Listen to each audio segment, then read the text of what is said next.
Want to patent your invention? The chance is near. You've given it heart. Now get it in gear. It's Passage to Profit with Richard and Elizabeth Gearhart.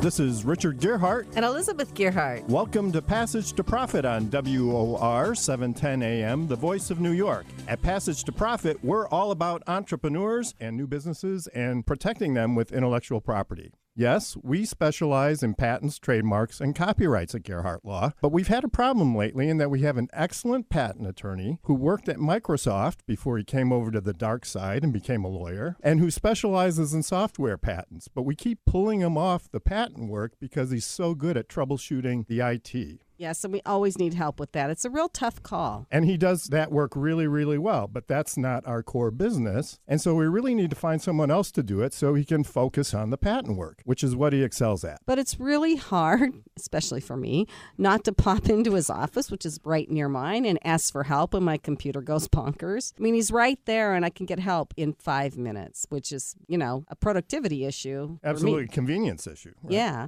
So what IT company can get back to you in 5 minutes if you have a problem and would know what a small law firm needs and may even be able to send someone to our office right away?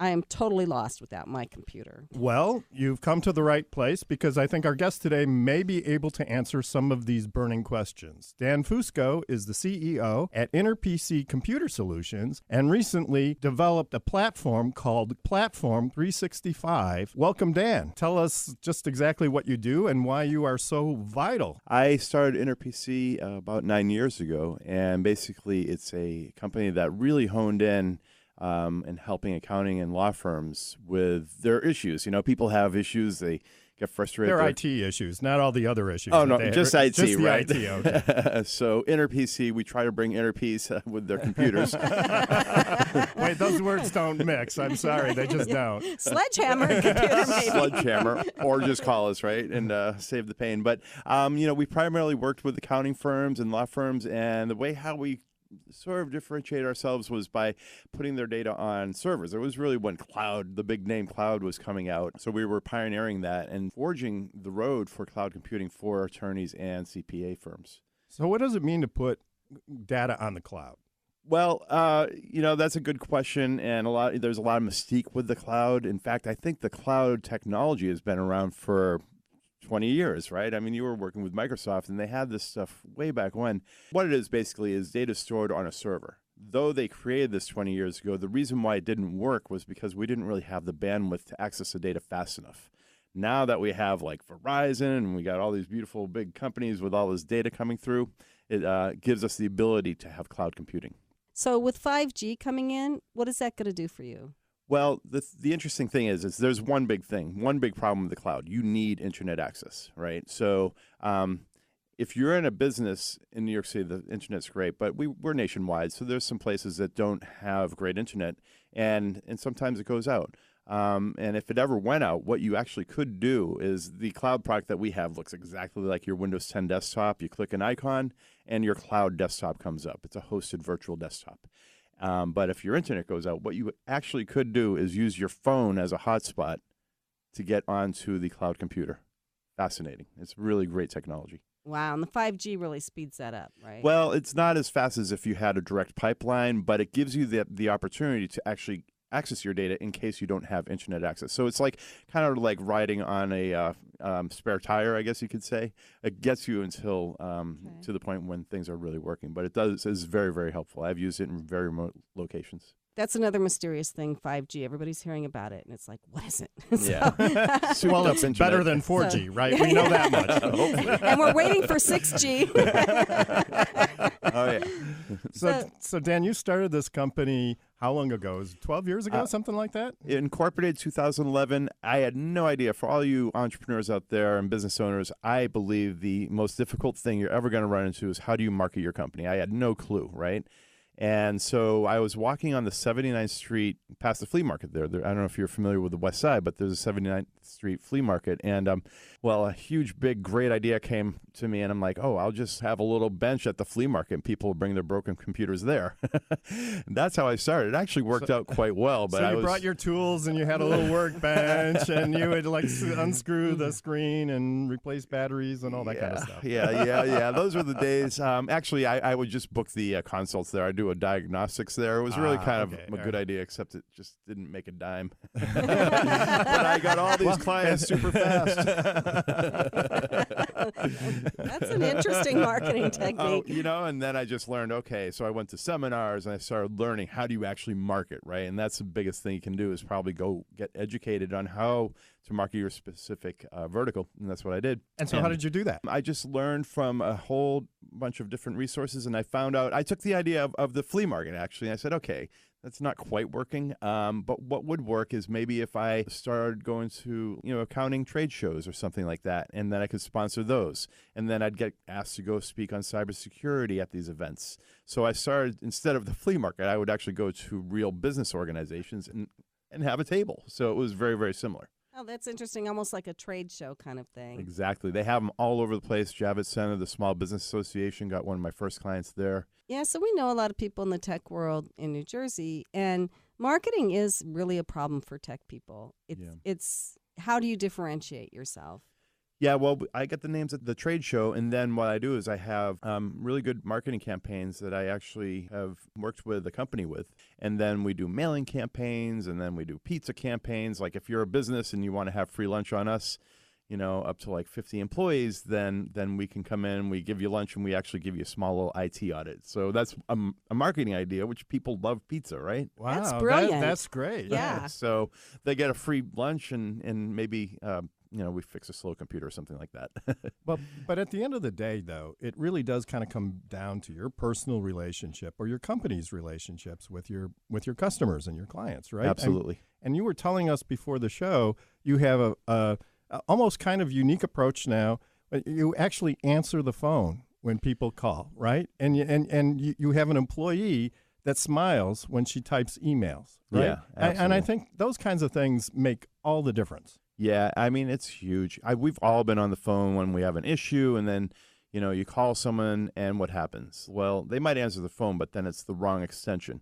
And then you get bounced around to the correct person, and eventually, about a half hour later, you finally get through maybe to somebody, and who knows? They might not even be in the United States. They might be in the Philippines. And we haven't had good experiences when we've experienced it as a company. So what we want to do is we want to have a response time where, hey, you call us. If we don't answer the phone immediately, we'll get a response in 5 minutes.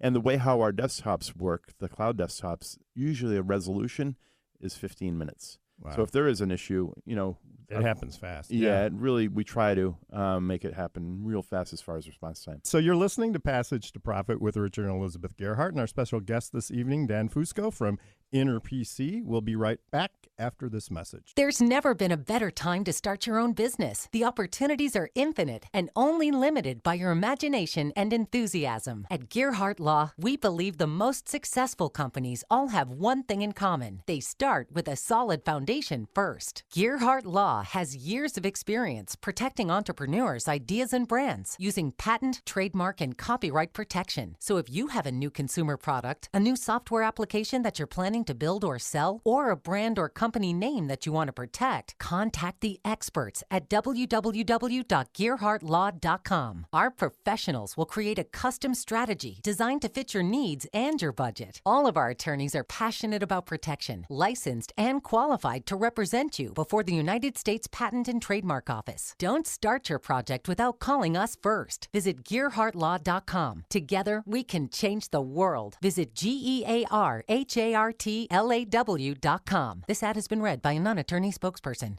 And now a word from our sponsor, the New Jersey Technical Council. On June 7th from 7:30 to 9:30 a.m., the Technical Council will host the 2019 CFO and Investor Awards in Princeton, New Jersey. This is an annual event recognizing the accomplishments of financial executives from the region's diverse tech and life science communities. The Council is pleased to honor and celebrate the outstanding contribution of leading CFOs and investors. The keynote speaker is Richard Veldran, the former CFO of Dun & Bradstreet, and the program will present awards in 4 categories: CFO of the Year, Financier of the Year, Deal of the Year, and Hall of Fame Award. Join us for breakfast to meet and celebrate these distinguished leaders. To sign up, just go to the NJTC website at njtc.org for more details.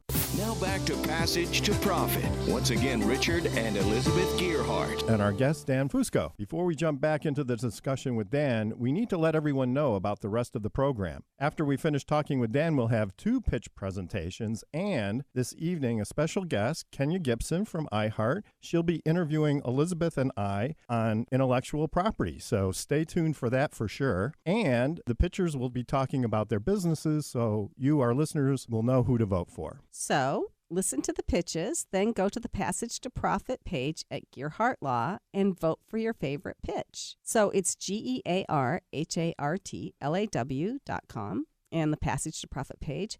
And there's a contact form on there too. So if you have anything you'd want to say to us, please fill out the contact form. We'd love to hear from you. Now let's get back to Dan and everyone's favorite topic, IT support. I mean, you've got to be in one of the most difficult businesses in the world because, number one, you have to keep up with new technology, which is changing all the time. And you also have to put up with a lot of frustration, I'm sure, on behalf of your clients, because I know when it goes wrong with my computer, I just go berserk, right? Oh, yeah. I mean, like when we get a phone call, it's kind of like I love what we do as far as a business, but we do get a lot of angry people on the phone.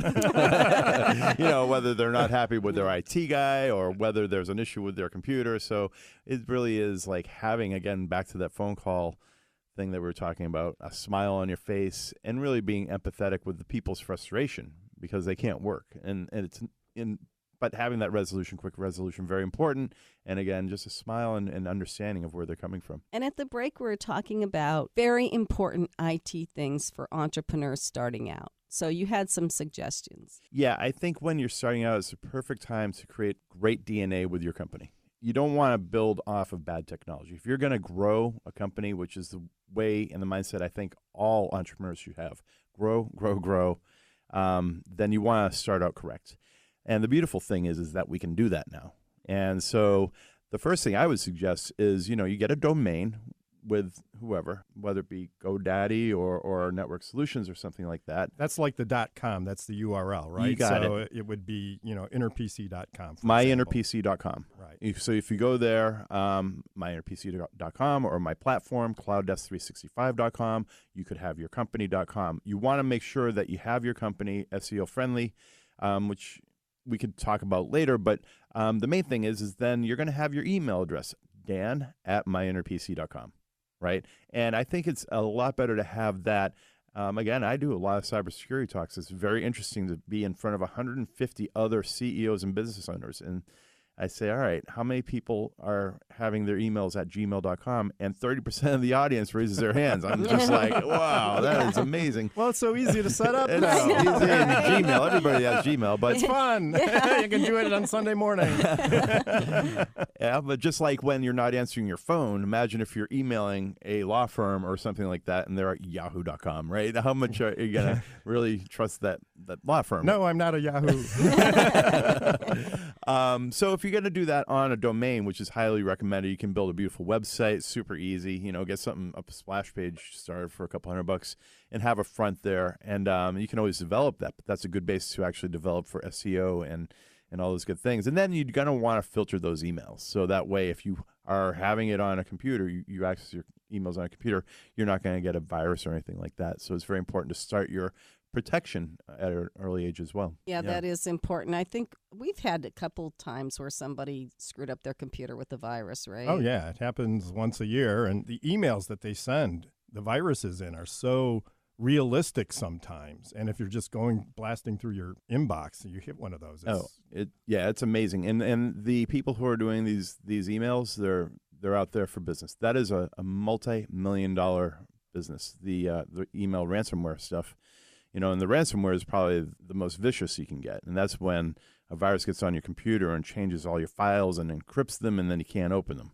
And then they say, that's hey, not good, by the way. That's horrible. That's a bad day for any business owner. So if somebody had their data with you, would that all be in the cloud? That's a great point. So there's really 5 steps that we take, and I like incorporating marketing with it because I think it's super important. But then the next thing you want to do, supposing you want a firewall, obviously, but then the other thing you want to do is have a really good antivirus that can protect your computer. If a virus comes through the filter on the email, let's see if we can get a program that will catch that and maybe put it in a quarantine. Okay, so that's the second step that you're going to have is a good antivirus. And the third step, and this is where most companies fail, is they don't back up their data, or they think they're backing up their data, but it's actually not backed up, or it's not backed up the right way. So it's very, very good to do that. Now, the great thing on the hosted desktops is that you can back up your computer 7 times a day. So it's absolutely phenomenal as far as backup goes, and it's super granular, which means you can get down to small files. So when you're backing up your data, though, should you be backing it up to the same computer you're using, or should you be backing it up someplace else? Typically, the way how the cloud computing is working is backed up in a different sort of container. Okay. In a different computer. Something happens to your computer, you drop it. Well, say you have a laptop. What you would want to do then is get some sort of cloud backup where it just immediately backs up changes. Now you can use like Dropbox. They're not great. It's not very secure in some cases. In some cases it is, but you might want to use SharePoint with Microsoft, or you can use some of those products, or you might want to have a program that takes a snapshot of your computer state if you're getting into a higher level of computing. So if you're an entrepreneur, you're starting out, maybe you don't have a lot of money to hire somebody with your level of expertise. Mm-hmm. How are they going to get all this information, and how are they going to be able to set themselves up so they don't have problems down the road? Well, you can do research. I would say I can give you 5 bullet points of how you set yourself up. Get a good domain on the email, filter it out, make sure you're backing it up your computer with a program like Carbonite. If you're starting out super cheap and you don't have a lot of money to work with, which is true for a lot of people starting out. If you're more advanced, then you want to talk to a company and get a consultation. Great idea, by the way. Part of the steps that I say, if you're a growing company, call some of these IT companies in New York. 9 times out of 10, they'll come over your place and give you a free consultation on how to do this. They're going to give you the sales pitch for sure. But you can get a lot of good information. Great information. And they will tell you, look, and this is how your IT department it's free. I don't know why everybody's not doing this, but they should, get a couple of people and just take a look. They'll spend an hour taking a look at your system and offer suggestions. You do want to make sure they're legitimate and they know what they're talking about. But well, you could call InterPC. Absolutely, then it's for sure. But to do that, you actually have 16 questions on your website that people can download to ask Absolutely. IT person. Any right? IT person. You can go to my website, put your information in, and it's 16 questions you want to ask any IT person or your current IT guy. Are they taking care of these 16 steps? And that's very, very helpful for any business. And you have a lot of other information on there too, right? Oh, yeah, tons. I mean, it's a lot about remote working and how do you scale your business, how do you grow with IT solutions, and fun stuff that everybody wants to hear about, right? I'm so glad you're here because this is so fundamental. The computer is the absolute most critical business tool available to knowledge workers today. And it has to run right, and it has to hook up to all the right things, and it has to keep your important information safe. So if you are starting your own business, make sure you give some time to the IT computer environment so that your business can get off to a good start. Absolutely. And it's so much easier today. I remember 13 years ago when we started the law firm, we backed the data up on tapes. That's going back a ways. Yeah, right? Way to date us. Yeah, that's so much better now. And then you moved up to thumb drives. And now you actually are backing it up in a perfect way. That's good. We got an internet connection recently. It was great. It was just great. Oh, fantastic. Well, this has been fantastic. I want to thank Dan for explaining all of this complicated stuff to us. You're listening to Passage to Profit with Richard and Elizabeth Gerhardt, and we'll be back right after this message. What are entrepreneurs' most valuable assets? Their passion and ideas. We can't protect your passion, but we can protect your ideas. Trust Gerhardt Law to protect your ideas with premier patent, trademark, and copyright services. There's never been a better time to start your own business. Contact us at GerhardtLaw.com. At Gerhardt Law, we have years of experience protecting entrepreneurs' ideas and brands using patent, trademark, and copyright copyright protection. So if you have a new consumer product, a new software application that you're planning to build or sell, or a brand or company name that you want to protect, contact the experts at Gearhart Law, www.gearhartlaw.com. Don't let the wrong protection strategy ruin your business. All of our attorneys are passionate about protection and are licensed and qualified to represent you before the United States Patent and Trademark Office. Don't start your project without calling us first. Contact Gearhart Law on the web at GearHartlaw.com. Together, we can change the world. This ad has been read by a non-attorney spokesperson. Passage to Profit continues with Richard and Elizabeth Gearhart. And now we have a special guest with us this evening, Kenya Gibson, and we're going to be talking a little bit about intellectual property, my favorite subject in the whole world. Next to radio, of course. So, Kenya, welcome to the show. Well, thank you for having me back. It's always a pleasure. It's always great to have you. So, pretend you're an entrepreneur and you have questions about intellectual property. Gotcha. What would those questions be? I think for myself, I would want to know, what are some examples of intellectual property? Well, I'm a patent agent, so I'm just going to talk about patents. One thing I was looking at a while ago, there's actually a patent on a tape dispenser. And, you know, the thing that you put the roll of tape in and pull it out. And it's really complicated, but that actually got a patent like 20, 30 years ago. So anything like that you invent or improve significantly, you should get a patent on. So it's pretty important to protect your ideas. Absolutely. So there's 4 types of intellectual property, if I can just jump in here. There's patents, there's trademarks, there's copyrights, and there's trade secrets, right? Patents protect technology or ideas, trademarks protect brands, and copyright protects original artistic works. And trade secrets protect secrets. So regardless of the type of idea you have, it can usually be protected with some type of intellectual property. And why do you think we need intellectual property law? I know this is like a loaded question. Well, how else would I make a living? Besides that. Because lawyers like to fight. Well, actually, intellectual property is established in the United States Constitution, and the founders thought that being able to protect original works through copyrights and protecting inventions through patents would help spur innovation in the country. So if somebody got a monopoly on their idea for a certain period of time, through the patent or the copyright, they would disclose that to everybody else. They'd learn what the invention is, and other people could take that information and use that to promote the growth of technology generally. So by granting a limited monopoly for a certain period of time to exclusive use of the idea, it was thought that it would help promote technology in general. And the law part is important because patents are really worth a lot of money, and brands are too. And so if somebody is infringing your patent or infringing your trademark or your copyright even, that could be millions of dollars for some of these companies. You know, I always confuse the difference between a copyright and intellectual property. So could you explain a little bit of some of the differences? Sure. Intellectual property is just the umbrella term for the 4 types I just mentioned. So a patent is intellectual property, a copyright's intellectual property, trade secret's intellectual property, and a trademark's intellectual property. Those are all different types of intellectual property. So the copyright is something that protects artistic works, music, movies, artwork, photographs.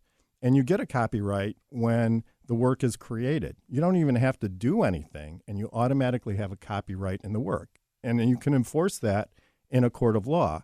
You can register copyrights, but it's not strictly necessary. But the copyright automatically is created when the work is created. Do they expire? Do copyrights expire? They do, and it's a very complicated regime of copyrights and how they expire because Congress has changed the law on this several times. So anything that was created before 1920 is no longer copyrightable. But if it was created after that, then you have to look at the date of the creation, and in some cases the type of work, to figure out if a copyright has expired. So say I'm an entrepreneur, I have an idea, I have a name, and I also have a concept for my idea. What are some first initial steps in terms of protecting the intellectual property of that idea or concept? Well, the first thing you want to do is you want to make sure that somebody else hasn't already filed intellectual property on it. They haven't filed a trademark on the brand name, or they haven't already filed a patent on your idea, if it's a consumer product or software or some other type of invention. So you want to make sure you're not going to be blocked by somebody else. And even if you decide not to file a patent or a trademark or a copyright, you want to make sure that somebody else hasn't gotten there first, because you could put a lot of time and effort into creating your business, and then you could find out 2 or 3 years down the road that somebody else has something similar, and they're sending you a letter telling you to stop. And then what do you do? Mm-hmm. Right. So we suggest a search of the patent literature and also of the trademark database. So the trademark database is the USPTO database, but it's kind of tricky because there's all these rules, laws and rules. And then the patents, you can be knocked out of the running for a patent by a patent anywhere in the whole world. So we have proprietary databases that look at patents all over the world. And you probably take a lot of the guesswork out of trying to patent something yourself, because I can imagine that's pretty timely. And if you're not an expert, you might be doing the wrong thing. So yeah, that usually happens if someone tries to do it themselves. Well, imagine. We have heard of success stories out there, and if somebody really, can't afford legal representation, and this is the only chance they've got, it may not be a bad alternative. But the intellectual property system is very complicated. There's all sorts of rules, and there's all sorts of case law interpreting the patents and the trademarks and the copyrights and the trade secrets. So you really have to have the benefit of this background knowledge to make sure that what you're doing is going to hold up if it ever gets challenged for some reason, if you ever have to pursue somebody in court, or if you want to sell the intellectual property. If you want to sell your business, then the people who are buying the business are going to have lawyers on the other side. They're going to look at the intellectual property. If it doesn't look good, if it doesn't meet professional standards, then it's not going to have much value. So if you can't afford it, it's usually better to get a professional involved to make sure that things turn out right. Well, I think that's about it. I learned a lot today. Well, thank you. I appreciate the opportunity to come on and chat with you all, as always. And I hope our listeners at home learned a lot, too. They can go to your website and connect with you there. What's your website? It's Gearhart Law, GearhartLaw.com. And you can see Richard and my pictures on there. Right. You want to know what we look like? I think I've lost some weight since that picture, though. You're listening to Passage to Profit on WOR, and we'll be right back after this message. Hi, I'm Lisa Askley, the inventress, founder, CEO, and president of Inventing A to Z. I've been inventing products for over 38 years. Hundreds of products later and dozens of patents. I help people develop products and put them on the market from concept to fruition. I bring them to some of the top shopping networks in the world: QVC, HSN, eVine Live, and retail stores. Have you ever said to yourself, someone should invent that thing? Well, I say, why not? Make it you. If you want to know how to develop a product from concept to fruition the right way, contact me, Lisa Askeles, the inventress. Go to inventingatoz.com, inventingatoz.com. Email me, lisa@inventingatoz.com. Treat yourself to a day chock full of networking, education, music, shopping, and fun. Go to my website, inventingatoz.com. Now back to Passage to Profit. Once again, Richard and Elizabeth Gearhart. And now for the pitches. So remember to vote for your favorite pitch when you're listening to these. We have 2 really great pitches today and really great products, actually. Just think about the one you like best, then go to the Passage to Profit page on the Gearhart Law website. You need to scroll down to find the poll. It's not at the top of the page. And vote. And that's Gearhart Law, GearHart. Everyone gets 1 vote, and the voting is open for 1 week from now. So don't forget to like us on Facebook, Twitter, and Instagram, too, while you're there. Yes, and get your friends to vote for you. Your friends and even people you know who aren't your friends. Pull the guy off the street. And your family. And your pets can vote, too, by the way. Okay. So you can remember the name of the show by imagining you're walking down a passage with a huge pot of gold at the end. Passage to Profit. And may your passage be short and your profit be huge. We hope. So now on to the first pitch. Our first pitch is by Doug Krentz. Welcome, Doug. Well, my name's Doug Krentz, and I am, I guess you could say, the commander-in-chief of the company, the Jet Wet. The reason behind the product was because we are very active people. We're outdoors. We hike. We mountain bike. We go to the beach. And the one thing that we always had as a family and as friends was we were always coming back to our car, either covered with mud or covered with sand. and then getting back into our car, and then having to clean my car when I got home. So we had a revelation one day and thought, why can't I just have a product where I could fill it up at home? It was very portable, and when I got back to my car from wherever being out in the outdoors, I could just turn it on, and basically it would clean everything I had right on the spot. And so that's where the Jet Wet came in. The Jet Wet basically is what we call portable sport power washer.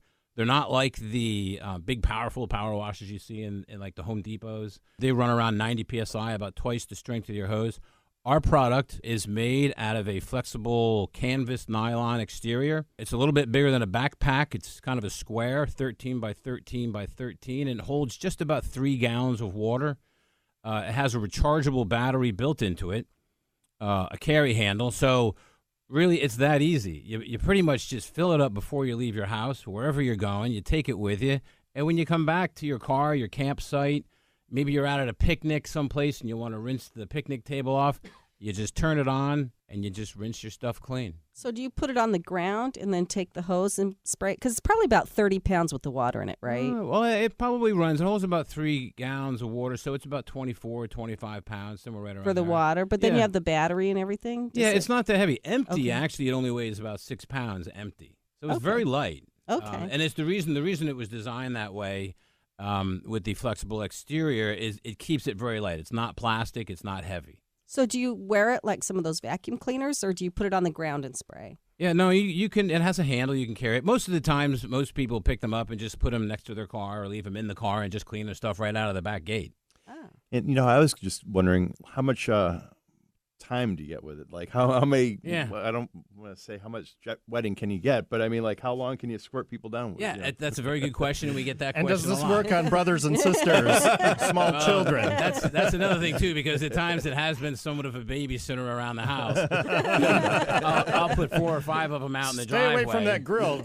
Right. They'll have water fights out in the driveway. It's a good question. You can vary the water flow based on the spray tip of the device, and you can go anywhere from 10 minutes, 20 minutes, 30 minutes. It varies on how much you want to clean. Just from a perspective of what and how many can it clean, it can clean 3-4 mountain bikes. I wash my whole car with it. You can rinse off a boat on the inside. You can take it with you when you're boating. You go out to a picnic area. You want to wash down your picnic table, your coolers. How does it have like a pump in it or something? Is that how it shoots the water? Yeah, it has obviously the battery's inside, and that's rechargeable. It also has inside what they call a 12-volt on-demand pressure pump, which means it only runs when you squeeze to use it. So it won't kill the battery as long as it's just sitting there. I've had mine in my car sometimes for 3-6 months, and I just pick it up in the springtime, and it just keeps running. So the battery is inside, the water's inside, has about a 10-foot spray line, so you can leave it in the back of your car, which is what most people do. They leave it in the back of their car, and they clean their stuff off. Or you can just hike it down to a campsite, fill it up from a stream, fill it up from a water faucet if you need more water. But it'll clean more than you think it will actually clean. It's surprising. Well, being the IT guy, how is it? Do you mind if I ask how it kind of works? So if you think about a water pump in your car, the water comes in, there's a bunch of blades inside that forces it out through the rest of the engine. Right. So basically that's what happens. It pulls water into the pump. It has, I guess you could say, some sort of a silicon little diaphragm pump aperture inside, brings the water in, pressurizes it, and then pushes it out the hose at about 90 PSI. Does it ever get clogged? Like if you use dirty stream water, would that clog it? No. Wow. And the reason why is because there's a filter on the inside for the pickup line. Oh, very clever. Yeah, because people used to do that. When we first went through product development a couple of years ago, they would say, I filled it up from a stream. So are you the inventor of this? Yes. And so what motivated you to come up with this idea? Well, like I said, I was forever coming back to my car a filthy mess for mountain biking. And I don't know, for those that mountain bike out there, you go out into the trails for 3 or 4 hours, you come back covered with mud, and then you don't want to get in your car. Or if you take your water bottle, which you probably were thirsty, and rinse your legs off. So that's really what motivated me to come up with the product. I just wanted something easy that was lightweight for me to carry with me, didn't take up a whole lot of space. And if I wanted it out of my way in the car, because it's the way it's made, with a flexible like canvas exterior, I could just squish it down and it's gone. So how did you invent this, though? I mean, what were the steps that you went through to develop the product? I'm relatively mechanically minded, so when it comes to actually building things, I'm pretty good at it. So I can visualize quite a bit of what needs to be done. So knowing that it needed to have an exterior, an interior, a pump, all these components came into basically the thought process of how do I design this thing. And so you start. I can't say anything more to anybody else who's out there that's thinking about doing something. Just start it. Because if I could show you pictures of where it was 3 years ago, it looks nothing like it did 3 years ago. And now it literally looks like something that you can pick up at a store. Yeah, and I guess that's the next question I would have is, like, once you finally got a working model of it, obviously you can't build all of them yourself. So how did you go about, like, producing these? That's the little bit of the danger zone, I guess you could say.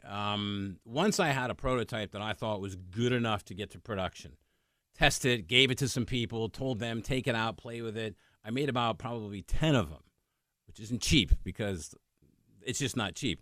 Then, actually, to be honest with you, I went out and I searched out a company because I didn't have the capital to open a manufacturing company. I went to probably the best place that I could, who could make it for me, and unfortunately, to some degree, I took it overseas. Mm-hmm. They had the facilities. The minimal startup costs for me were somewhat quite low, probably under $15,000 to $20,000 to get them to go. And that's really where I started, and it's really where I'm at today. They still provide. I would give anything, and that's what I'm trying to do, is to get it into the United States. It takes a little bit of money, though. Well, you have to also find the factories here that can even do it anymore, because so much stuff has moved overseas that, like, if you want something done, they may not be able to do it. But the question I wanted to ask you is, how many have you sold so far? Well, we've sold probably in the last year somewhere about 500 to 700, depending upon where I've actually sent them. The good things that just happened is I just signed up to retail stores. We're rebuilding our website. We ran a test in Cabela's last year, sold out, and in the process of trying to raise some capital to get some more inventory. And I'm actually working with a very well-known automobile manufacturer that wants to add it to their catalog and possibly to the physical vehicles themselves. That would be awesome. That's kind of like the Holy dream. Grail. Yeah. So that's where we're going. And really, this has all happened within the last, I guess you could say, 6 months. It's time, a little bit of money, a little bit of credit card. We had a friend of ours that lent us some cash. You kind of scratch and claw, and every once in a while, there's the light at the end of the tunnel that keeps you going. Are you looking for investors now, or do you think you'll get it from these car companies? We would love to have some capital. I think one of the biggest challenges we face, to be honest with you, is just, getting the product where it is. We have manufacturing. We have the ability to produce and to distribute. It's the marketing and it's the advertising is where we just need some help. Yeah, I was just thinking, like, marketing, social media might be fantastic for that, especially if you're going to consumers, and on Facebook or whatever, you can have those beautiful videos of people using them. And that's what we're working on now. That's really our only obstacle right now is just, you can create the greatest thing in the world, but if you can't tell anybody about it, that's the hard part. So we finished, I guess you could say, part one. It lives, it breathes, and it does what it says, and people like it. There's great reviews on our website. Yeah. But now we just need to be able to tell the world about it, and that's kind of where we probably could use a little bit of help. So if anybody's listening, you can go to thejetwet.com and check it out. Well, you were smart enough to come to Passage to Profit, right? And we do have thousands of listeners, so hopefully you'll get some interest from some of the listeners. But you were telling me before the program that this is sort of a side hustle for you, right? You've got like a day job, and you're doing this on top of it. So I think that's great. So tell us a little bit more about what it's like to do a startup project like this while you've got a day job. It's like 2 families, I guess you could say. It's like 2 families, 8 kids. There's typically what happens is once the production side has passed, but even then, I'm usually up every day around 4:30, 5 o'clock in the morning. I will answer some emails. I'll go over some notes.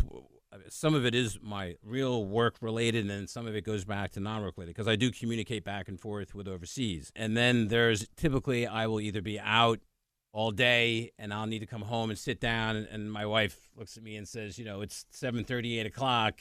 It's time to kind of put things down. So it's very time consuming, and it becomes a second job for sure. I think this is great for people who like to camp, like outdoor sports. Like, I mean, I wonder if you could even take it to a tailgate to wash down all the beer after you're done, right? or wash your friends off after the tailgate, right? And we do. And actually, that's another avenue that we're going is we're talking to some of the collegiate branding companies to brand it for colleges, universities. For tailgating is another huge market that we're going to. There's so many different places we can go. It's just you want to get there, but it's one step at a time. So what does it cost? It's $99. Oh, that's not bad. No. And how long does it last, do you think? Life-wise? Yeah. Like as far as how long will the piece of equipment last? Yeah. Well, I would say quite a long time. It has a lifetime guarantee. I've had mine now for over 4 years. And unless you drag it down the road with a rope, I don't think you're going to kill it. Okay, real quick, your website, and then we have to go. Sure. The website is thejetwet.com, and that's thejetwet.com. Okay, everybody go out and buy one. Thanks. So, we are at the end of this segment. You are listening to Passage to Profit on WOR 710 with Richard and Elizabeth Gearhart and our guest, Dan Fusco. There's never been a better time to start your own business. The opportunities are infinite and only limited by your imagination and enthusiasm. At Gearhart Law, we believe the most successful companies all have one thing in common. They start with a solid foundation first. Gearhart Law has years of experience protecting entrepreneurs' ideas and brands using patent, trademark, and copyright protection. So if you have a new consumer product, a new software application that you're planning to build or sell, or a brand or company name that you want to protect, contact the experts at www.gearhartlaw.com. Our professionals will create a custom strategy designed to fit your needs and your budget. All of our attorneys are passionate about protection, licensed and qualified to represent you before the United States Patent and Trademark Office. Don't start your project without calling us first. Visit GearhartLaw.com. Together, we can change the world. Visit GearhartLaw.com. This ad has been read by a non-attorney spokesperson. Passage to Profit continues with Richard and Elizabeth Gearhart. Now we are on to our second pitch. Cindy Brennan. Welcome, Cindy. My business is Mama Bear's Defense. People call me Mama Bear. I'm all about protection and safety. I became an EMT as a result of a workplace shooting. So I have some experience which I hope a lot of people don't have. But that, along with some other bad experiences, including my grandmother being mugged twice and some other stuff, led me into a path of personal safety. So my mission in life is to educate people and to have you prepared with products and information to help keep you safe. In today's world, nobody's coming to save you. We have to learn how to help ourselves, and there are things we can do to help ourselves. That is so true. And I went on your website. You have a number of different tools that people can use, right? Are they all legal in all the states? They're not legal in all states. Okay. You do want to be aware we follow all of the federal and state regulations. If you go on there, like something, but it's not legal in your area, we will not ship it to you. So we do follow all the state laws and federal laws. The big thing is, but there is something on there for everybody. There are products that are legal. Pepper spray is legal in all 50 states. There are some legalities where there may be certain rules. So again, you can always email me and I can help you with that. Or the household items. We have one product I love. It's been out there for years and people aren't aware of it. It's actually a doorstop alarm. It's great for dorms, apartments, traveling. Safety is a concern in everything we do. We have to be aware and safe. And it literally acts as a doorstop. And if somebody were to try to get in, it acts as a very loud alarm. I have friends in the banking business, and they said it's louder than their bank's alarm. So Wow. And so, Cindy, I'm fascinated by the motivations that brought you into this business, and it's really interesting. So many times we start businesses because of things that happened in our personal life. And did I hear you correctly saying that you were present during a workplace shooting? yes, that's correct. In 1993, I was a restaurant manager, and a off-duty rookie cop shot another patron in the chest and shot a couple other times around the bar. Almost hit one of my friends who was also a bartender, and I happened to be in the back counting money at the time, and all I know is 150 people come racing through the kitchen, screaming, crying, yelling. It's obviously a scene you never forget. And by the time I was able to work my way, because I couldn't get through the crowd and I had no idea what had happened. I didn't know it was a shooting. I just knew everybody was terrified and running for their lives. Did you hear the gun go off? Or? No, I didn't hear anything. And I was in the back. I was actually in the office way in the back, so I had the kitchen between us also. So like I said, I had no idea it was even a shooting.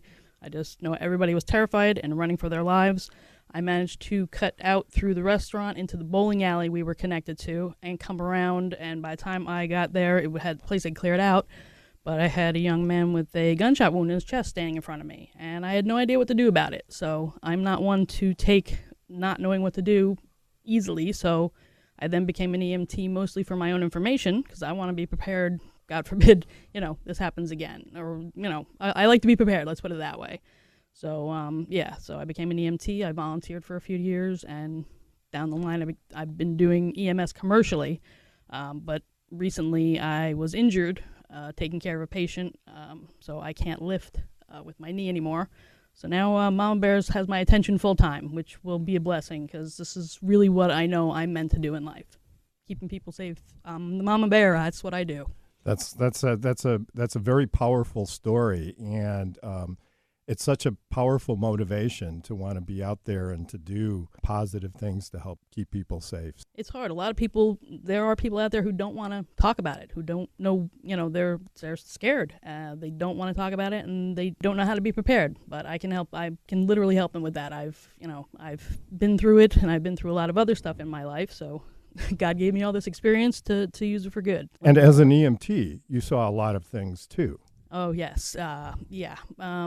Both in volunteer and commercial EMS, they're two different kind of environments. In commercial EMS, I'm faced a lot with, unfortunately, psychiatric patients, and they're in pain, they're suffering, and sometimes they want to hurt people, and there's a lot of fear and precautions that need to be taken when transporting them. So when you were an EMT, did you actually have to learn self-defense techniques because some of the patients, some of the situations were dangerous? Oh, I've been amazed at how many times I've felt my life in jeopardy. Like unfortunately, there needs some work to be done as far as rules handling patients, and that I was put with a patient who was unrestrained and they have a violent history is not okay.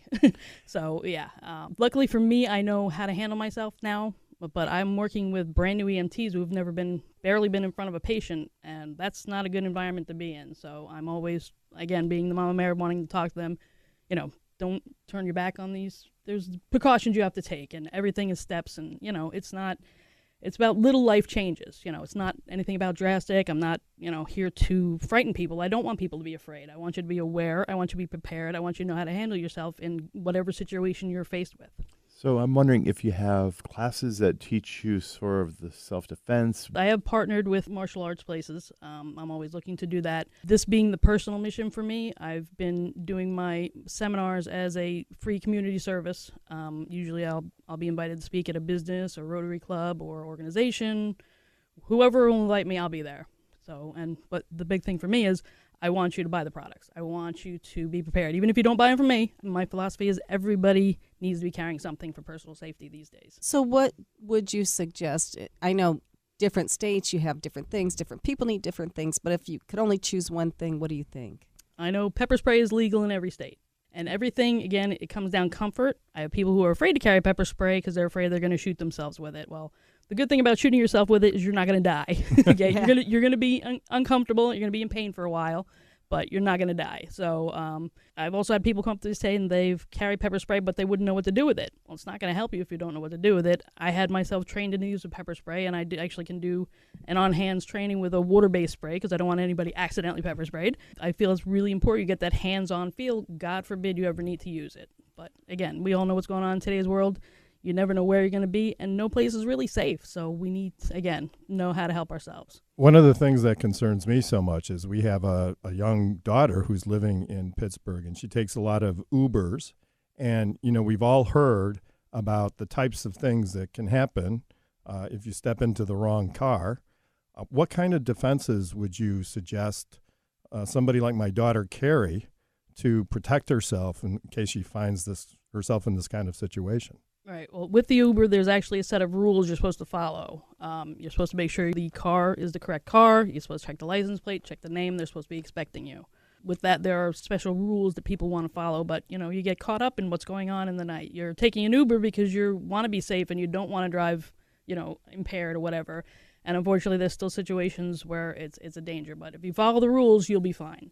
But again, like I said, most of it boils down to is what the person's comfortable carrying. I have personal alarms, small handheld alarms. I have the pepper sprays in multiple styles. One that looks like a pen. I frequently have that in my pocket because I attend business functions frequently, so I'll have the pen in my pocket. So the pen is what? Is that a... It looks like a pen. And it's a pepper spray. It's a pepper spray. Got it. Yeah. It comes off. Andrew, our social media coordinator, saw on your website that you have a disguised taser. Is that right? It's Yes. one that looks like an iPhone, right? Yes, it looks like a phone. I have one that looks like a lipstick. You wouldn't even know they're stun guns. There are two different types of devices. One is they're very different. One is a stun gun. One is a taser.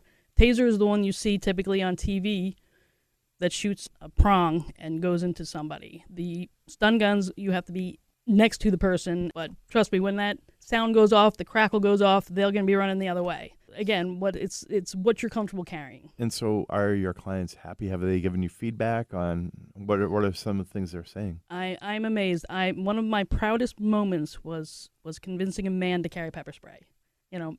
God bless men, but they have this thing where their ego, they don't want to carry pepper spray. Usually they feel they can protect themselves. But when you understand, you're going to be in situations where you're either outnumbered. The big thing is these criminals are out there planning crimes every day, and we don't have a plan of defense. So, again, I have a number of, male friends now either carrying pepper sprays or a device, something that'll help give them an advantage. So if the last shooting, which just happened, this morning or yesterday, has not freaked you out enough, well, maybe you should get this anyway. And you can go to Cindy's website at mamabearsdefense.com, MOMMABEARSDEFENSE.com. So it's Mama Bears, plural, defense.com. Correct. Passage to Profit on WOR 710 with Richard and Elizabeth Gearhart and our guest, Dan Fusco. What are entrepreneurs' most valuable assets? Their passion and ideas. We can't protect your passion, but we can protect your ideas. Trust Gearhart Law to protect your ideas with premier patent, trademark, and copyright services. There's never been a better time to start your own business. Contact us at GearhartLaw.com. At Gearhart Law, we have years of experience protecting entrepreneurs' ideas and brands using patent, trademark, and copyright protection. So if you have a new consumer product, a new software application that you're planning to build or sell, or a brand or company name that you want to protect, contact the experts at Gearhart Law. www.gearhartlaw.com. Don't let the wrong protection strategy ruin your business. All of our attorneys are passionate about protection and are licensed and qualified to represent you before the United States Patent and Trademark Office. Don't start your project without calling us first. Contact Gearhart Law on the web at GearhartLaw.com. Together, we can change the world. This ad has been read by a non-attorney spokesperson. Now more with Richard and Elizabeth. Passage to Profit. And remember, everyone go to the Passage to Profit page at GearhartLaw.com, GearhartLaw.com, and vote for your favorite project. So in summary, our guest was Dan Fusco with CloudDesk365.com. And if you go there, you can find out a lot about what you need to know about hiring an IT person, and you can download the 16 questions to ask them. And if you want to call Dan and talk to him directly, his phone number is 877-488-6972. So for our pitches, we had Doug Krentz with Jet Wet USA, which is a portable pressure washer, jetwetusa.com. And we had Cindy Brennan with Mama Bears Defense, mamabearsdefense.com, plural, with defense tools for everybody, basically. Yeah, get your iPhone taser there. So that sounds like so much fun. So Google Passage to Profit and make your choice. Remember, you can only vote once, and you have until next Sunday at 8 p.m. to vote. This evening's pitch contestants will receive a Passage to Profit t-shirt, and the best overall vote getter for the show will receive a professionally produced video of their pitch, a $500 value. That'll really get your marketing kick-started. There you go. And it goes on our YouTube channel, too. So another you get place on the exposure internet. there, yeah. Yeah. It's a fantastic deal. To wrap up, we would like to thank our media maven, Kenya Gibson, our wonderful producer, Noah Fleischman, our amazing engineer, Rob Barretts, and the whole iHeart team. And don't forget to join us next week for another excellent speaker and another round of pitchers. And listeners, you can start thinking about what your pitch will be. And don't forget to like us on Facebook, Instagram, and Twitter. This is Richard and Elizabeth Gearhart on iHeartRadio with Passage to Profit, WOR 710, the voice of New York.